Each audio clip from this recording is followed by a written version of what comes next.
સંસ્કારી નગરીમાં જાહેર શિષ્ટાચારને શરમાવે તેવી ઘટનાનો વીડિયો સામે આવ્યો। વડોદરા શહેરમાં જાહેર શિસ્ત અને સંસ્કારને દાગ લગાવે તેવી એક ચોંકાવનારી ઘટના સામે આવી છે। શહેરના ગોરવા વિસ્તારમાં આવેલા ટ્રાફિક સિગ્નલ વચ્ચે એક યુવકે બાઇક રસ્તા પર ઊભું રાખી જાહેરમાં પેશાબ કર્યો હોવાની ઘટના સામે આવી છે। પ્રાપ્ત માહિતી મુજબ પાછળથી આવી રહેલી એક કારના ચાલકે સમગ્ર ઘટનાને પોતાના મોબાઈલ કેમેરામાં કેદ કરી લીધી હતી। આ વીડિયો બાદમાં સોશિયલ મીડિયામાં વાયરલ થતાં શહેરભરમાં ભારે રોષ જોવા મળ્યો હતો। આ યુવક નશાની હાલતમાં હોઈ શકે છે તેમ વીડિયો બનાવનાર દ્વારા કહેતો જણાય છે। જો કે યુવક દારૂના નશામાં હતો કે નહીં તેની સત્તાવાર પુષ્ટિ હજી સુધી પોલીસ દ્વારા કરવામાં આવી નથી, જેથી આ મુદ્દે શંકાસ્પદ સ્થિતિ યથાવત છે।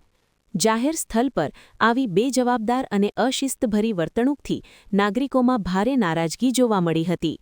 અનેક લોકોએ આવા તત્વો સામે કડક કાયદેસર કાર્યવાહી કરવાની માંગ ઉઠાવી હતી। ઘટનાની જાણ થતાં ગોરવા પોલીસે તાત્કાલિક કાર્યવાહી કરી યુવકને ઝડપી લીધો હતો। પોલીસ દ્વારા યુવકને ઉઠક-બેઠક કરાવી જાહેર શિસ્ત અને કાયદાનું મહત્વ સમજાવવામાં આવ્યું હતું, તેમજ આવું વર્તન ફરી ન કરવા કડક ચેતવણી આપવામાં આવી હતી।